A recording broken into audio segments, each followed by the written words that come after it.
नमस्कार दोस्तों, स्वागत है आपका हमारे आज के इस वीडियो में।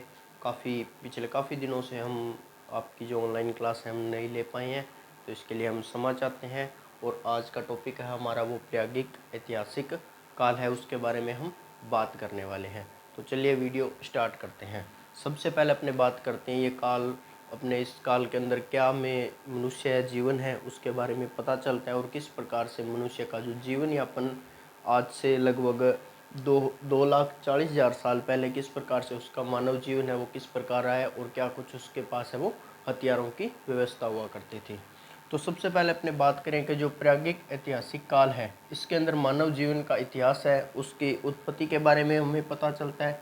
मानव जीवन का इतिहास है उसके बारे में हमें पता चलता है, और उसकी उत्पत्ति के बारे में पता चलता है, और जो उनका विकास का जो कालक्रम रहा है उसके बारे में हमें जानकारी मिलती है। इसी के साथ साथ जो प्रागैतिहासिक काल है उसके अंदर पाषाण काल है। पाषाण काल को कितने भागों में वर्गीकृत किया गया है? 3 भागों में वर्गीकृत किया गया है। सबसे पहले अपने बात करेंगे प्राज्ञिक ऐतिहासिक काल है उसके बारे में। उसकी समयावधि को देखा जाए तो वो 2,40,000 ईसा पूर्व से लेकर 3,000 ईसा पूर्व है। ईसा पूर्व का अर्थात ये समयावधि है वो क्या चलती थी? पीछे चलती थी, अर्थात 100, 99, 98 इस प्रकार से ये क्या थी जो समयावधि थी वो ईसा पूर्व चलती अर्थात पीछे चलती थी। और जो पहला वर्गीकृत भाग है जो प्राग ऐतिहासिक वर्गीकृत काल है, इसके अंदर हमें लिखित साक्ष्य वो प्राप्त नहीं होते हैं।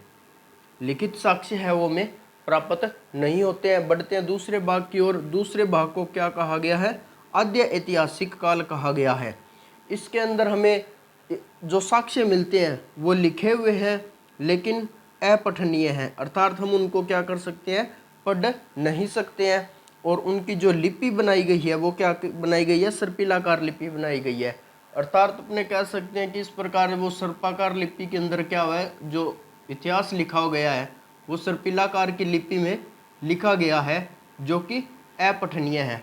उसके बाद हम तीसरे भाग की बात करें तो वो आधुनिक या फिर ऐतिहासिक काल है, जिसके अंदर हमें लिखित साक्ष्य मिलते हैं और पठनीय साक्ष्य मिलते हैं, क्योंकि उनकी जो भाषा है वो आज के समय से के हिसाब से मिलती जुलती या फिर उसको पढ़ने की जो प्रतिक्रिया है वो में मिलती है, और उस प्राकृतिक भाषा को पढ़ने का काम भी कर सकते हैं।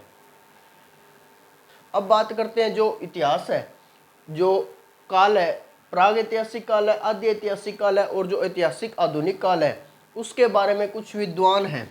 विद्वानों के क्या मत हैं? सबसे पहले ये क्या इनके मान्यता है कि सहस्त्रों वर्ष अर्थात हजारों वर्ष पूर्व,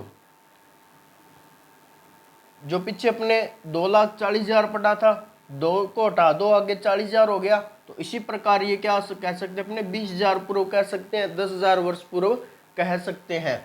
राजस्थान है वो एक समुद्र था, ठीक है। विद्वानों का कुछ मत है कि जिस प्रकार से हमें मानव के निवास स्थान का पता चलता है और जिस प्रकार से उनके रहने खाने पीने की जो व्यवस्था है उसके हिसाब से यदि देखा जाए तो राजस्थान पूर्व में क्या होता था? एक समुद्र ही होता था।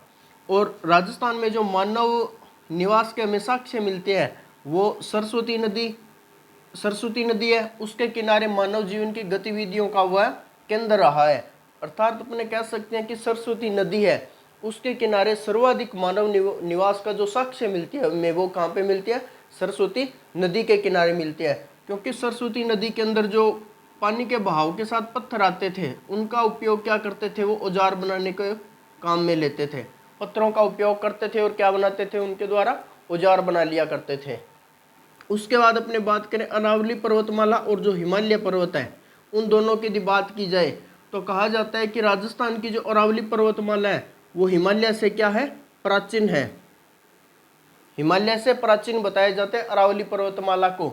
और समुद्र का जो संकुचन हो गया था, समुद्रों का संकुचन हो गया, उसी के कारण क्या है? राजस्थान ने मरुस्थल का रूप ले लिया था।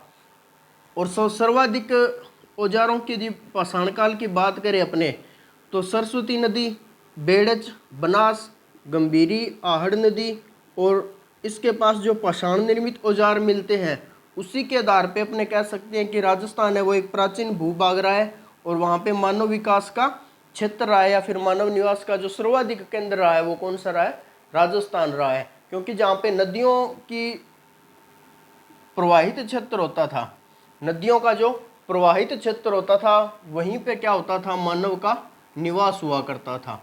अब आगे अपने बात करेंगे प्राग ऐतिहासिक केंद्र जो कालक्रम है उनको 3 भागों में बांटा गया है उनके बारे में। आज की वीडियो में बस इतना ही। आगे हम बात करेंगे प्राग ऐतिहासिक काल के बारे में। तब तक के लिए जय हिंद, जय भारत।